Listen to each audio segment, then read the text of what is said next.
deepfakes mean KYC screwed. That's good. I'm already pretty bought in. That is not the sophisticated tools you can buy on the dark web for $100. Klarna ripped out Salesforce. Is this the end of software as a service?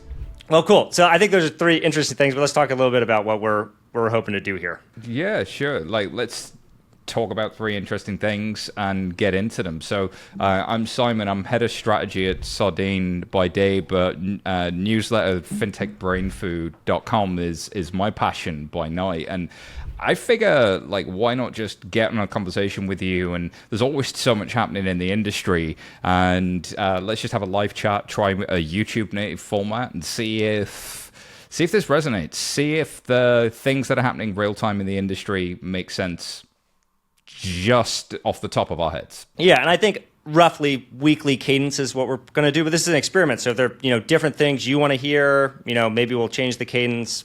Maybe we'll bring in guests sometimes. We'll see. But it should be a lot of fun. There's a lot happening despite some of the pessimism around certain stuff in the ecosystem right now. We both have a very interesting visibility into the market. And people ask us a lot of questions, so this is a really great way to scale that. But also, it's a great way for you to scale your questions to us. Get in touch, drop a comment, get involved. How can we change this? Love feedback junkies. Yeah, Simon is hoping if he does this, he has to spend less time doing email because he'll answer all your questions proactively.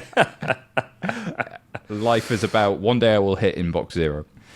Okay, cool. So let's kick off with number one, and this is a great one for you to talk to specifically. So deepfakes means KYC is screwed. What happened? What made you talk about that, post about it? Is that true? Is that not true? It's not true. So everybody I speak to in fraud and AML and onboarding is saying, yeah, the volume of deepfakes we're seeing at onboarding is spiking, and humans can't tell the difference. So this came from me spotting a little app that is called Facecam AI, and it was built in 10 days by a college student, and he's being Elon Musk and other celebrities. Yeah. But this is something he did in 10 days by himself as a college student. That is not the sophisticated tools you can buy on the dark web for $100 that the companies are really dealing with. And so why does that mean digital KYC is screwed? Well, traditional digital KYC that used to just look at hey, here, oh shit, I'm throwing phones around, that used to look at the face and the selfie and does it match, and then maybe even just do a little liveness test.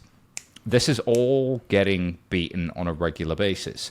So there's a whole bunch of other data signals. Yeah, and I don't know if that's quite traditional. Traditional is you walk into a branch, you give them a physical license, and then they look at it. And then it was okay, let's digitize that process. Oh, this is kind of cool. It's pretty frictionless. You hold up your camera. Now, and for a while that's worked, but now it seems like that modality is not as secure or as effective as it used to be. Well, and then in the pandemic, every bank launched that, right? And the problem is that it's not that KYC vendors are bad and providers are bad. They've been doing a lot of work to get better at this, and probably their latest version of their latest software could do a really good job of detecting a lot of this. The problem is that the financial institutions aren't updating how they do it on a regular basis. 9 out of 10 in the UK, at least, don't actually have liveness detection at all. So you don't even have to do the face moving, unlike in fintech companies.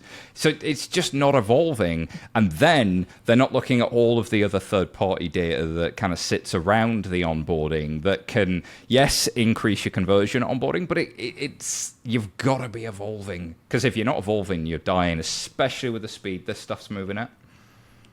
Yep, totally. And I think, people don't appreciate how good the malevolent state of the art is, and also how unadvanced some of the existing practices are. One of my litmus tests for sophistication is just the password rules for login. And when you log into a financial website and they have these terrible rules that are very outdated, and I'm using a very long random password and it doesn't go through, nothing makes me more frustrated. Let alone, Byzantine processes around KYC. But also, let's be clear, you have a little bit of a dog in this fight in that you work at Sardine, and so you're also, to some extent, saying you can't just do these digital things. You need products like what Sardine is building. Yeah. Everybody's talking their book at some point, right? And I did in that post that's gone mildly viral by my standards, sort of say, hey, Sardine is one answer to this. And the world's going, oh, you're just selling Sardine. I'm like, yeah, we're not the only answer by any stretch. Yeah. There's a lot of other things you should be doing, but we're seeing some stuff. We should be having a conversation about it. And like, you don't get the same level of attention if you're not clickbaity. If I'd have said digital KYC is challenged because people don't update enough, I don't think the video would have done quite as well on social, nor would we have generated as many leads from it, nor would we be having this conversation now. So, you know, sometimes clickbait works. Rage bait is overpowered. It's frustrating, but then you get to come on conversations like this and like do nuance and everything. It's fun. Yeah, no, it's great. And I'll say one thing that's great as the fintech ecosystem is scaled, the ability for people to collaborate. Because at the end of the day, no one wants fraudsters to be successful. So like Plaid has a new fraud consortium they announced. I think Sardine might have your own. We've got Sonar, yeah. But also like Plaid is a big partner for Sardine.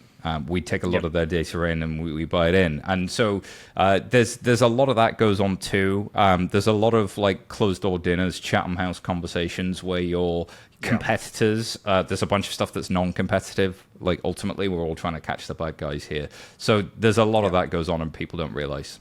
Alloy, we should shout those guys out. Persona, iProve, like all those guys. Yeah, I appreciate all the work everyone's doing there. So if I had to summarize the kind of like so what here, it's basically deepfakes are a problem, but you need, a multi-factor solution. You also just need collaboration among the community. Do you feel like maybe some other things too? And you need to iterate and be iterating your onboarding processes faster because you can't be like making a change, every 2 years and only looking at conversion optimization. Like there are new attacks coming in, and those new attacks you might just not be looking at whatsoever, and that just builds up a problem down the line. So increase the iteration of your controls, because that's going to really help you. Yep. All right, I want to dive into the second one here. Right, just diving right in. Is the FDIC's new rule killing embedded finance? Because it seems like it is to me, but do you have a take? Yeah, and I'm interested to hear your thoughts here. Regulation is frustrating. So is it killing embedded finance? No. If you look at the ecosystem, it's still growing. There's still lots of providers doing interesting work. Is it a challenge to embedded finance? Absolutely. Is it the appropriate regulatory response solving the problem they think they're solving? I think there the answer is no. I'll defer to some folks who know more about it. So let's just talk about each of those three pieces. So one, I think it's pretty easy. Like, yes, there are embedded fintech companies. I've invested in some. There are many others who are doing well. Two, is it challenging? Yes, it is challenging. What is the rule specifically? Specifically, the rule treats broker deposits differently than normal deposits. So let's say you're a bank. You have normal customers, and they have checking accounts with you. Those would be, call it normal deposits. This is not using precise regulatory speak. Let's say that same bank also has a BaaS platform and has a partner who is building a vertical SaaS solutions for nail salon, and those nail salons, have the vertical SaaS thing has a FBO account with a partner bank, and the nail salons basically have balances at the bank. Those would be, depending on the rule and which one you're looking at, broker deposits. You can also use broker deposit across deposit networks as funding. And what the FDIC is saying is those broker deposits are more flighty. But ironically, and so we had SVB and FRB shut down. Has that been a year and a half ago now, I guess? Oh my God, yeah, it was March 23. Wow. Yeah. That's a long time ago. Yeah, I know. It's time flies. But if you look at the actual data, this is from Adam Shapiro, who's at Klarna's group. They're a great group, great individual, especially when you want to go deep on regulatory stuff. It says, look, if you actually look what happened in terms of which deposits were flighty, broker deposits were sticky. So there's a case to be made that the rule is penalizing embedded fintech for the wrong reason. It doesn't actually generate flighty deposits. In some ways, it generates more secure deposits. And this isn't crazy. Like, if you think about it, if you have a nail salon that's runs some vertical SaaS platform that does all of your bookings, your rescheduling, takes in your payments, has a bank account, you think of it as your software platform, and you hear about First Republic something, you don't pull all of your deposits out of your operating system for your business, because your business needs that to operate, right? So you can understand intellectually why broker deposits or platform deposits can be stickier than normal deposits, even though they're being penalized. So two is it is bad, but I think it's, and this is getting the third one, bad for the wrong reasons. I'd love to hear your reaction, though, too, Simon. I want to be approach this subject with a little bit of humility, because there are people within the fintech ecosystem who are regulatory experts who spend a lot of time thinking about this sort of stuff, and we'll link to some of their commentary so you can kind of get the next level deep. But it is an interesting conversation for sure that does have some implications for the partner banking ecosystem. So I wrote a piece called "What the hell is a brokered deposit anyway?" because I'd never heard of them.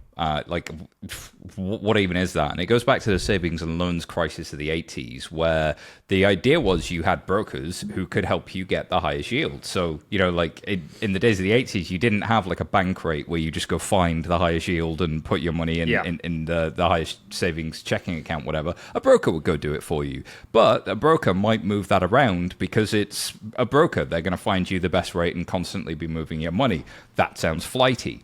Under the Trump administration in 2020, there was a movement of what the threshold a bank could hold as brokered deposits, all the way up to 20%, and it was hovering lower than that from previous administrations. But the other thing was a loosening of this thing called the primary purpose exemption, which said if your primary purpose is not to just offer the best rate and be selling that to brokers, your primary purpose is something else, I don't know, running a SaaS platform, then, we'll kind of look the other way. Maybe you're offering a savings account. You're doing something else that looks like embedded finance. The move back and the removing of all of that just feels like, well, okay, you're trying to solve SVB, which had deposit flight. You've got this rule from the 80s that solved deposit flight in the 80s. Why don't I just copy and paste that and put that back? And so there is some oh, well, I've got this tool, I can just go use it. There's scar tissue going on here. Yep. But there's also some genuine intent. There's a bigger thing banks have to deal with called the net stable funding ratio, the NSFR. And that thing says you should have a bunch of stable funding. Great. You should have a bunch of stable funding. Now go do a risk assessment of your funding sources. Rules under the FDIC, I believe. Yes. So NSFR is Basel, so it's global. It's Basel. Okay, Basel. Basel is the other capital regulatory regime. Yeah, and that's for GSIFIs, so globally significant financial institutions. That would not apply to smaller banks. So what the FDIC is trying to do, is my read, is bring these things together with a thing that they had ready-made, because regulation is what happens when something must be done, and something must be done when you see blood in the streets and banks going under and whatever else. So it's kind of reactionary, and it's probably in the right spirit, but with the wrong consequences. And so embedded finance, as to your point for your nail salon, is my operating system. That platform runs my life. I'm just going to leave my deposits there, and I can't really move them very quickly. Wherever they choose is where they go, and they don't really want to move it, the SaaS platform. So you kind of trust it. I think it's a different thing, man. Yeah, and be under an exception. And it is frustrating. You got to also sympathize with the regulators, right? It's a hard problem to solve. And so I think, one takeaway from this could be depressing. You're always solving the topical issue, often in the wrong way. The positive, the silver lining, I think, for me is, I think 10 years ago, the amount of connectivity between people in Washington and the tech community was very small. Now you do have people like Adam and Klarna's group, but also other folks. I have a friend, I think, Vector. Who have gone back and worked in the administration, and they actually do understand how technology operates and how this era is working. And so I think there is some cross-pollination in a positive way. And when they do good things, we probably don't hear about it because it's not oh my God, what's going on? So there are some people who are doing the work, but then you have problematic rulemaking. That's the problem with being really good in Washington, if you're a policy person for an industry, is you're like a secret agent. When you do your job well, nobody cares. But when it goes wrong, everybody calls you. It's kind of a whole thing. But before we depress ourselves with regulation, I want to talk to you a little bit about Klarna apparently ripping out Salesforce. And this is our kind of third thing for the day. Yeah, like this is our third thing, and I want to spend some time on this one because like there's a view that this is the end of Salesforce and SaaS. I saw a picture of Dreamforce where apparently they had a band called Kygo. I think it was Shield Monarch posted it, and like nobody's there in this arena. Like there's a narrative thing going on here that Klarna's doing. I was on my way as well, but I had a sick kid, so I stayed. But like talk me through what happened here. What's your take? So CEO of Klarna, which they're an IPO candidate, announced they've been at the forefront of leveraging a lot of OpenAI's capabilities. And they've been doing layoffs. So what they did here specifically is put out a statement that like, hey, using these new tools, we've replaced Salesforce. Why is that a big deal? Well, if AI and AI agents, not that this is necessarily agentic, start to replace core SaaS systems, which everyone thought were incredibly sticky, like Salesforce, what does that mean for the whole SaaS ecosystem? Mm-hmm. It's kind of terrifying, especially for, legacy incumbents who themselves, Salesforce pioneered the SaaS business model as the kind of canonical SaaS company. So it's like a direct attack on that. So that's what happened. I think why it's interesting, I think two things. One, which is obviously true, which is master marketing move by the CEO of a company that's about to go public, that wants to reduce headcount, become more profitable, and be an attractive potential investment for public market investors. He's reducing headcount, and he's getting to spin that in a narrative that we're being incredibly efficient through AI. I don't know why more people aren't doing this and trying to really sell this narrative, because I think it can be an incredibly effective marketing tool. Two, how much substance is there behind it? And this is where I think it's a little bit more nebulous. I do think there is some substance. There's both substance in the sense of what's possible today, but also even if the substance isn't true today, these new models are so capable that it can become increasingly true over time. So you're kind of pre-selling, the future state of the art. And that's where, so like, have they ripped out Salesforce? I think you had some commentary on the extent to which they have or they haven't. Also, their utilization of the platform is probably very different as someone who manages hundreds of thousands of small merchant accounts globally versus someone else who might be doing enterprise sales or have a different motion. So that's my thing. It's like great marketing, pretty interesting conversation around what SaaS stickiness means, but maybe a little bit of pre-sale. I want to hear your thoughts here too. So I'm with you 100%. This is a masterclass in marketing because you've got an efficiency story of look how efficient we're becoming. You've got an AI story as part of your IPO roadshow of like, this is all going to happen. You get the comeback kid because you were the canonical worth 40 billion down to 6, took a down round, and now you're going to IPO at possibly 20. So you need this like constant set of headlines. And the first set of headlines was that generative AI is doing the work of, quote, 700 staff. And you can see how that's possible. Like, if you add up the hours, it would have customer taken support reps. So they basically halved their, And you can see how that's possible, right? Like, if a chatbot can take it from being 7 minutes to deal with a call to 2 minutes, there's 5 minutes per interaction, and how many of those per year are there? And then if you can multiply that however many times. Also, how many customers are you dealing with 24/7 when call centers would have been closed? So that was number one. Number two, what platform were these folks using in the first place? Probably using something a bit like Salesforce as their CRM. So how many seats do you need if you've let 700 people in customer service go in the first place? So the shutting down and exiting comes from an off-the-cuff comment he apparently made in some sort of earnings call. And therefore, the plans to shut down Workday in a few weeks, you've got to question how much were they using Workday in the first place? How many seats did they have for Salesforce? Are they really going to turn it off? And what's actually going on there? The devil's always in the detail, and the nuance is always more difficult. But that doesn't mean, to your second point, that AI is invaluable. In fact, quite the opposite. It looks an awful lot like AI agents are extremely valuable, so much so that Salesforce is now talking about Agent Force. And I wouldn't be surprised if they do pull a meta here and rename themselves from Salesforce to Agent Force or something along those lines. Like, you've got to be owning I've been that following narrative. Benioff's tweets on this. He has some good tweets about. My team can find those tweets and put some of those up about how he's trying to promote their Agentic offering at Salesforce now. Like, unpack that for me. What is an agentic offering? Because I keep hearing this term everywhere. Every VC saying agents and agentic, but everybody I talk to in technology is like, define an agent for me. Like, define what that actually is. I think it's the thing that does the workflows on top of it. So it's like a better version of RPA, would be one way I would put it. Like sexier, more capable RPA. Robotic process RPA automation, for complex UiPath, etc. RPA for complex, non-recurring tasks with problem-solving involved that would have historically been left for a human. Like, there's a bunch of, like, here's 100 scattered, unstructured documents, figure out this puzzle and do something about it. Push a button, make a decision. Yeah. And I think when I think about this, like the takeaway for founders or operators listening is, should you rip out Workday and Salesforce from your companies? Probably not.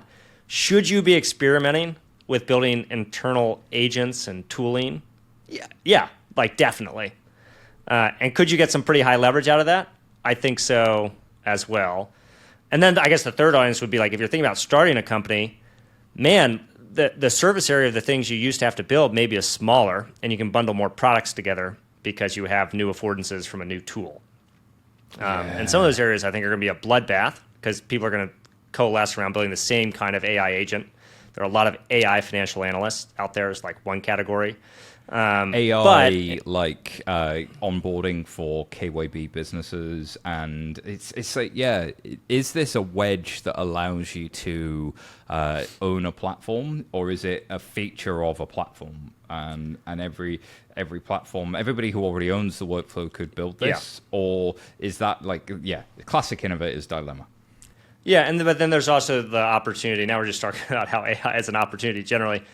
One opportunity is efficiency and selling tools mostly to incumbents or other folks to optimize, their expense ratio, reduce customer service stuff. I think that's real. Maybe that'll be by third-party vendors. Maybe they'll be built internally. I interviewed OpenAI, and Morgan Stanley in 1 year built a tool that's being used by all of their advisors. Similar to Klarna, is that tool amazing? No, but I've never heard of a bank launching a new tool that gets rolled out and built that quickly to as many of their staff. And that's pretty impressive and interesting and worth paying attention to. I had the good fortune of meeting with some folks over at Klarna. I think it was the CTO some time ago, and they were talking me through some of the partnership they have with OpenAI, and it's pretty deep and it's pretty comprehensive, and it's been going on for a long time. Like, in order to use this stuff well, it's not something where you show up and you use the Microsoft Copilot a little bit because it's embedded inside of Office, right? Like that's one extreme that I think everybody's experienced, and the free version of ChatGPT. And then there's the other extreme, which is you use it in a way that is deep and becomes a capability, and you're pushing the boundaries and you're working with the issues and you're using multiple models, and that's really, really hard, and it's becoming a skill, and that's where the real battleground is. Yep. And kudos to Sebastian at Klarna, because he said he got on a plane when he played around with ChatGPT. Now it's been almost, I can't even keep track of time, a year or 2 years. And he just spent time with Sam Altman, spent time with the OpenAI team, said, I want to be a guinea pig for doing a lot of this stuff. So like he's taking it very seriously and being good at marketing, how seriously they're working on it. But like, there's lessons there, right? Like, if you are gonna be a CEO of a fintech company these days, how do you position your narrative? How do you upskill the organization? How do you get more efficient when there's a potential platform shift going on? And everybody talks about, is there an AI platform shift? Well, potentially, but maybe not on the consumer side initially. It's more on the SaaS side. Like that's we don't know, but it's there's a lot of people trying. It's just hard to get there. Yeah. Now we were talking about all the AI stuff. I think financial services still, we got a lot more to unpack there. You want to do one more? We could talk about the Fed rate cut if you want. We've got some time. What that means? Yeah, let's get into that. Before you do, though, are you like a 0.5% or a 50 basis points guy? Like, where do you stand on? Did you see this meme? I haven't seen that meme. I would say 50 bips though. So yeah, see, I think it's like a Rorschach test. So there's this meme that's taken off, which is I used to be a banker, so I guess that belies that. We'll fact. find it. We'll show it on the screen. We'll show you that meme. I'll get it to you. But I'm with you. Like for anybody that doesn't know, and I'm sure you all do, like 100 basis points is 1%, but it's actually when you're dealing in like small fractions of a percentage, you start getting the math wrong if you're dealing percents of percents. So like to avoid that, yeah, people talk about basis points, and so 50 basis points would be 0.5% in that. And the meme was essentially saying 50 basis points when it's 0.5%, and like there's somebody, it's like almost like a mic drop, kiss the ring kind of moment, which I think speaks to there's this sense of everyone's following macro now. Maybe we all just got older, but macro seems like a meme in a way that people didn't follow rate cuts quite the same way 20, 30 years ago before we were always online. And now it seems like the VC community and the banking community and the tech community and everybody's watching that like... I'd push back a little bit. I think people still followed it 20, 30 years ago. I think it's really the last 10 years or 13 years post-GFC, Great Financial Crisis, where we just lived in a steadily rate declining world. And so it just wasn't that topical for a long time, and we forgot to think about it. And so, because rates were, in the teens in the 80s, people were very much thinking about rate. We had stagflation in the 70s, so like there were periods of time. But now it's kind of back, and that's where what was interesting about the post-COVID era, and the COVID era generally is like all these things we thought were like permanently behind us, like inflation, global pandemics, potentially World War III. Not that I think, I mean, you can look at, that's a different thing, but like all these things, like, oh man, like all these things we thought were like history, they don't go away. So I think that's where we are with the kind of basic, but let's talk about what it actually means. I don't want to say like, was that a good decision, a bad decision? I want to more just say like, let's connect why the macro matters for the venture ecosystem. And then I think it matters even more for fintech versus the regular venture ecosystem generally. I agree. So you want to start with why it just matters for the exit environment? Yeah, well, I mean, I think you're probably better qualified. I can give you my take too if you want to hear it. Yeah, I think I feel better on the fintech side because, on the fintech side, it's very clear that most fintech companies have done really well in a higher rate environment, whether you're lending or whether you're taking deposits. There's more money to go around. The banks are getting more, but you're getting some of it, that sweet, sweet deposit juice. It's lovely. Yeah. And you can look at Revolut's results, you can look at Affirm's results, you can look at everybody. But also now everybody's feeling the cycle start to kick in where it's like, cool, rates were really, really low, so we got this really high yield from deposits, and we could lend out at the same old rates. And then you see net interest margin compression. Those two things get closer together as it normalizes, and then rates come back down, and that drug you got addicted to of easy money starts to go away as rates come down. So there's like it's not going to be as easy to make money by just holding on to money anymore. But it might also get easier to get the next funding round, and I'm sure you've got perspectives there. Yeah, and I think if you look at the general venture category, interest rates go down, your discount rate for, discounted cash flow for valuation, the denominator goes down, which it makes it more attractive to buy into equities generally versus debt, right? So that just means more money eventually ends up in the venture ecosystem. We've had a dearth of exits. If there's more demand for equity versus debt instruments, we can potentially have a better exit environment. That kind of hits everyone, I think, equally within the venture ecosystem. And this is what you started to talk about. Rates hit fintech in actually a disparate way, and I think in an even more material way. There is that exit consideration around equity values, but there's also business models in fintech can be pro or counter interest rate cycles. So we've seen a bunch of them are pro rate cycles. If you have idle deposits, if you have lending, you need lending spreads. But conversely, if you're raising debt instruments to fund those, that got a lot more expensive, especially for new entrants. So new entrants really got crowded out. If you're in an area of fintech, like prop tech would be the prime example of this. It's very rate sensitive, like a lot of deal origination, refinancing. If you're trying to build anything in mortgage, consumer residential mortgage, that market has really frozen up. So this is one of the big things about fintech is some areas do well when rates are high, and then people are like, oh, if they go down, that could be really bad. And then some are the opposite. And then ironically, some areas like lending, it could be really good when you're at a certain scale because like, oh, rates go up, you have more net interest income, but really bad if you're trying to start a new lending company, or not bad, but more difficult because your cost of funding is way higher, especially for something unproven. It's just harder to make an attractive offer.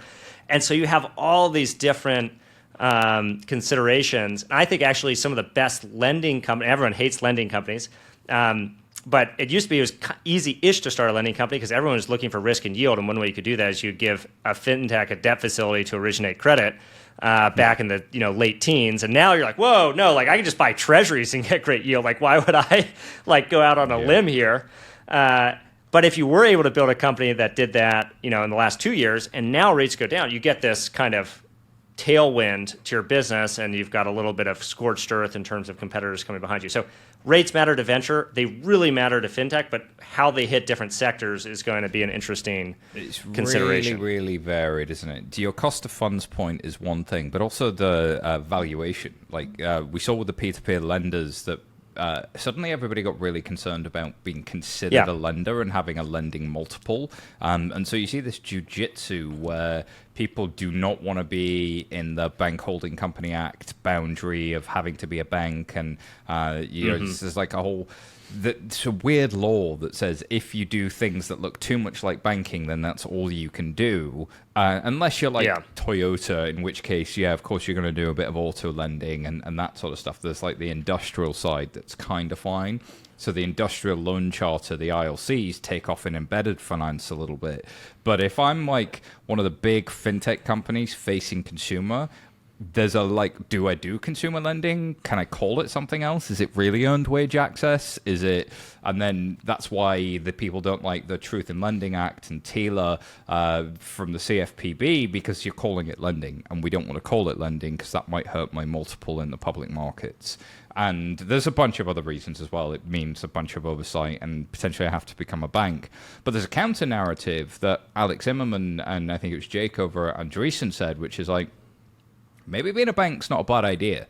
Like, maybe more neobanks should become banks. Maybe that's not terrible. If, like, most of what you do is financial services, you can make a lot more money. You can get a lot more efficient if you go down that route. And we've seen, new banks doing okay. Granted, Brazil is a cheat code. But also, Revolut's heading towards a license. There are these global examples now where it's possible. And the FDIC granted 8 new de novo charters in the past year or so in 2024. Like that's kind of a counter narrative, maybe there's a counter narrative coming, which could be interesting. Yeah, and one of the reasons I'm excited for more fintech companies to go public is in part they are playing around with new business models, new regulatory setups for the companies. And nothing is as good as the public markets in terms of just providing visibility and awareness as to what is and isn't working. And then the rest of the ecosystem can learn from that. Of course, if you're really innovating, you're probably going to have to discover some painful truths about the new thing you're trying on your own because it's not going to map one-to-one, but it can still be very informative. It's like, should I get a charter? Has anyone done that successfully? If so, what does that look like? Oh, yeah. So SoFi.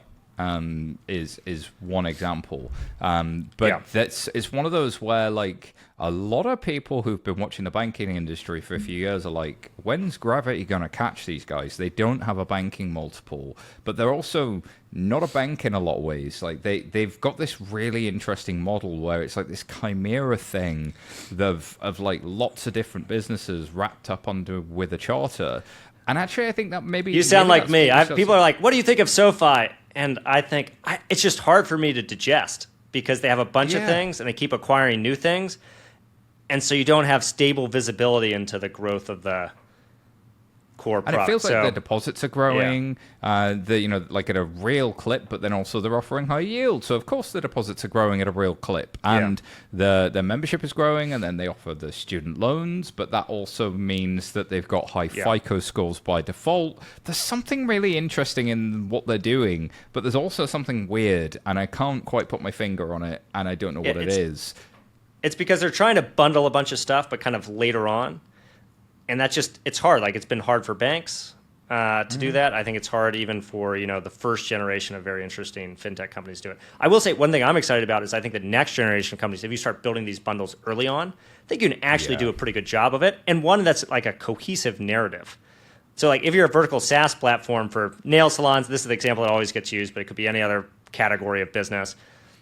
It makes sense that you would do like payment processing, deposit accounts, eventually lending, and you can tell a very clear story about what that looks like. Whereas I think the story is it's more muddled with SoFi. Well, we've seen it with the spend management sort of platforms now, like the Ramps, Brex, Mercuries, They're all sort of converging on how they've rebundled banking and treasuries and treasury management and APAR and kind of corporate cards. And like that bundle is fairly well understood, is a rebundling. Awesome. Well, we cover a lot of ground today. It's super fun. I think we also went down some rabbit holes. We did the deep fakes things, KYC, FDIC's new ruling, Klarna and Salesforce. We even touched on the Fed and their recent actions, venture and the fintech ecosystem. I thought this went great. I hope people listening also enjoyed it. Maybe they have some comments on things we could do better, differently, or just things they're excited to hear about. Yeah, what do you want to hear us talk about? Send us your favorite subject for the week. We kind of come up with this 5 minutes before, and we got a running Google Doc. So you could be on that Google Doc. Like, get in touch, guys, and let us know. That's what you right. think. And if we say something that we disagree with, like one of the things I love about the fintech ecosystem is there are so many people who are so much smarter than I am on so many areas. Like I always feel a little concerned when I start talking about regulatory things because I'm friends with people who are way smarter on this stuff than I am. And so if you're like, Rex, that you sound like an idiot, let us know. Like, we'd love to hear that. Yeah, no, I'm professionally somebody who sounds like an idiot, but in a British accent, so it goes over a little bit better. That's kind of it's useful. As I'm happy to be that guy for you, but no, likewise. Like, please, fastest way to learn is to be wrong on the internet. So tell us why we're wrong. I love learning. All right, awesome. Well, super fun. I think great one, and we'll see you guys next week. Later, guys.